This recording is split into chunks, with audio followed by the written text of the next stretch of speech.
Today we're getting professional tips for professional looking cakes from Catrina's Cake Cottage. And now our icing is ready, and we're going to level our cake and we're going to tort it and put filling in the middle. I'm using an ag-based slicer. You can use just a kitchen knife. You just want to make sure that you do it level. That's the most important thing. This will do the top level, and it will do one layer for me at the same time. Another thing, as you can see, it's pretty level already from the bands that we used around the cake. Also, as soon as you take it out of the oven, if you use a clean towel, put over it and press it down while it's hot, that will also help level it a little bit more for you. So we have a pretty good level cake here, so now we're just going to slice it. When you use this, just be very careful and don't get your fingers.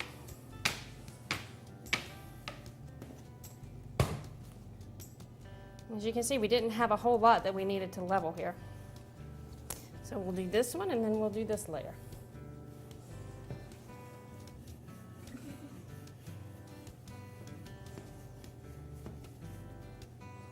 Got a little bit more from that one.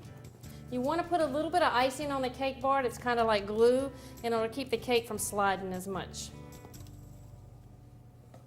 I always like to put the bottom of the cake down because it's just a little flatter and it gives a better foundation for your cake.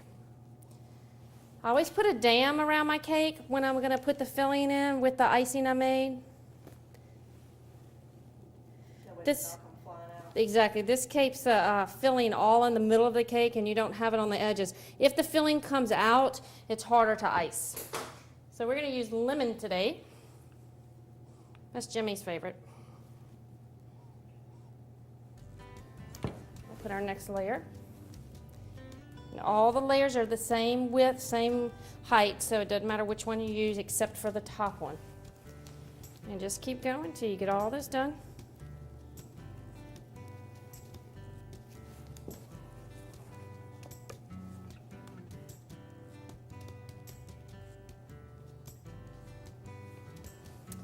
Put your top on, and you want to use the bottom of one of the cakes as your top so that it doesn't have as many crumbs if you do that, and it's more level.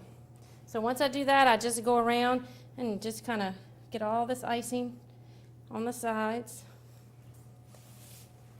If I were going to stack this cake, I would put it in a food safe bag and let it sit a couple of hours, even overnight sometimes. And that just lets it set up, and it does better with the weight of the cake that would be on top of it. Okay. And this part that you're doing now, you want to make sure if there's any air holes or anything in the cake, you want to get it all filled in and even at this point. Okay, I'm going to ice the cake now.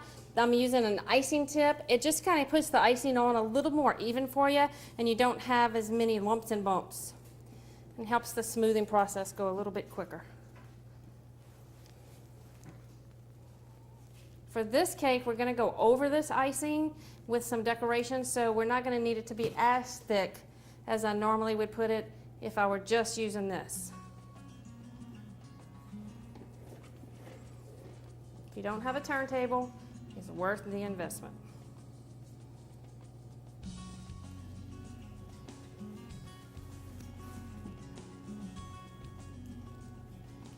When you do the top, you also want to come out a little bit above the top of the cake so that you can even it out. Now we're just going to get it as smooth as we can with our spatula. And the reason you leave this edge is so you can come across and you can get it pretty even this way. All right, we're going to let this sit about 10 minutes. It'll crust so that we can touch it and get it real smooth. Okay, this is how you're going to get that fondant look on your icing when you do your buttercream. You need to use Viva paper towels. You can't use any other brand but Viva because they're the only ones that don't have a design, so it needs to be smooth. And you use the heat of your hand to get it smooth. Just put the paper towel on once your icing has crusted and just rub it with your hand.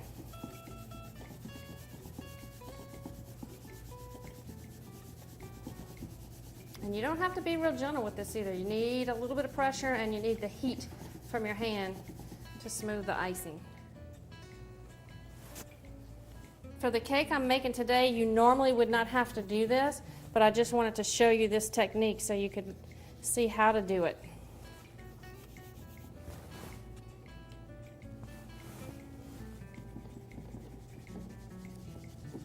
And I would normally, if I was just going to do buttercream icing and leave it like this, I would put my icing on a little bit thicker.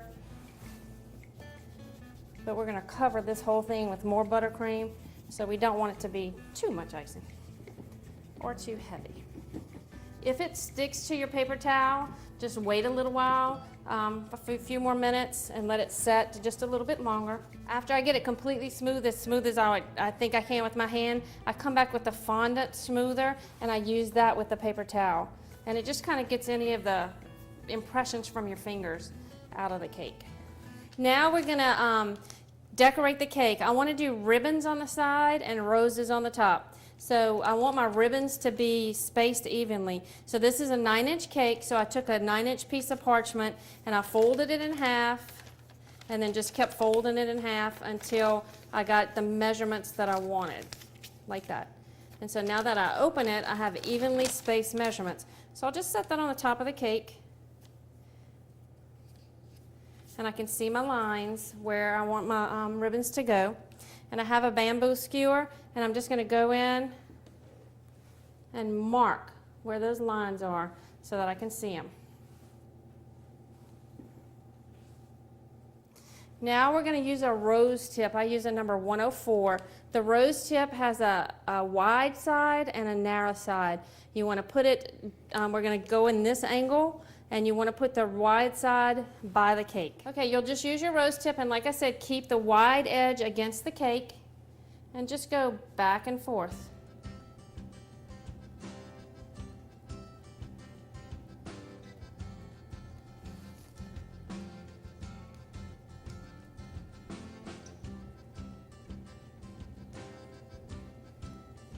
You're going back and forth between the lines that you created with the little bamboo stick. And just go a little bit over the top on each area. And that kind of gives you a ruffled look to your cake. And we're just going to do that all the way. Okay, we have all our sides done with our ribbons. Now we're going to put roses on the top. And to do the roses, I'm going to use a 1M tip. And all you do is you're just going to squeeze the icing on, and you're going to go in circles. And you want to make sure you get the edge to go over just a little bit so that you cover the edge of the ribbon. And you just keep doing this all the way. I usually do 3 circles. You could also, if you wanted to, you could do roses up the whole side of the cake instead of the ribbons. You can do just the border here if you wanted to and stop, especially if you want to write a name or something in the middle. But we're going to cover the whole top with roses.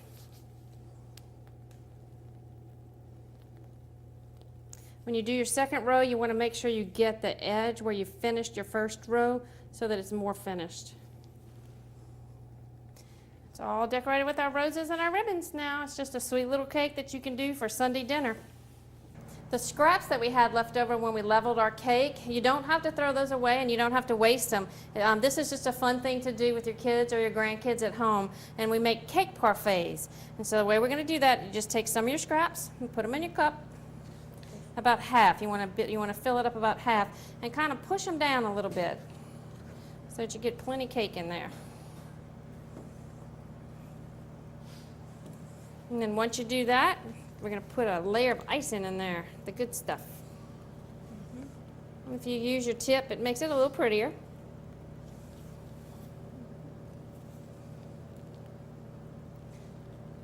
If you're having parties or something, you can do these in martini glasses or margarita glasses and make it real pretty. And we're going to put another layer of cake on top. And as you can see, we have 2 different kinds of cake. I had some extra cake from home this weekend, so I brought that so we could make these. Being a home baker, we have tons of scraps. And then we'll just top it off with a really pretty topping of icing. These are great for kids, for birthday parties, for picnics.